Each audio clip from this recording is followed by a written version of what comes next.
प्यार के लिए तरसते हैं, अपने बच्चों के पास और कुछ नहीं चाहते। वो बच्चों को कहते हैं कि थोड़ा समय चाहिए, आप मेरे पास बैठिए, मेरे साथ बात कीजिए। और क्या चाहते हैं बूढ़े लोग अपने बच्चों के पास? सिर्फ समय चाहते हैं। अरे ये माँ बाप सूखी रोटी खाकर जिंदगी जिएंगे, लेकिन उनके बेटे उनके पास नहीं बैठेंगे तो वो ज्यादा नहीं जिएंगे।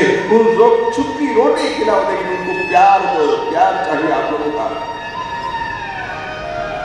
बहू से कहा, बेटी तेरी सासू माँ का स्वभाव ठीक नहीं है, लेकिन तेरा स्वभाव तो अच्छा है। बोला मेरा स्वभाव तो बहुत अच्छा है, मैं तो बड़े अच्छे खानदान से हूँ।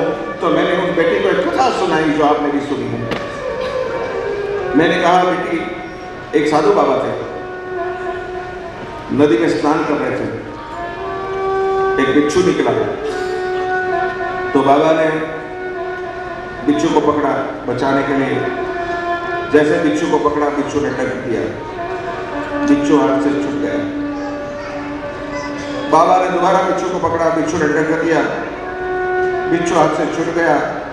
बाबा ने तीसरी बार बिच्छू को पकड़ा, बिच्छू ने टक दिया, बिच्छू हाथ से छूट गया। किसी ने देखा कि बाबा ये क्या कर रहे हैं आप? बार बार बिच्छू आपको काट रहा है, डंक दे रहा है और आप इसे बचा रहे हैं। तो साधु बाबा ने कहा कि बिच्छू का स्वभाव डंक देना है और मेरा स्वभाव बचाना है। अगर बिच्छू अपना स्वभाव नहीं छोड़ता तो मैं अपना स्वभाव कैसे? तो बहु बेटियों से मेरी प्रार्थना है कि तू अच्छे खानदान से है बेटा, तो अच्छे परिवार से है।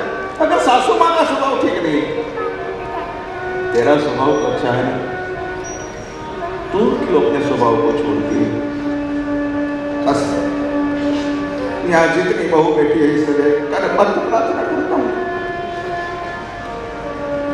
कल से अपने जीवन में परिवर्तन लाना। ये बूढ़े लोग अभी कितने साल जीने वाले हैं, उनके साथ अच्छा व्यवहार करें। और आशीर्वाद चाहता हूं तो पंक्तियों के लिए, किस्मत तेरी अच्छी है तो लक्ष्मी तेरी दासी है, कर माँ बाप की सेवा तो घर में मथुरा काशी है।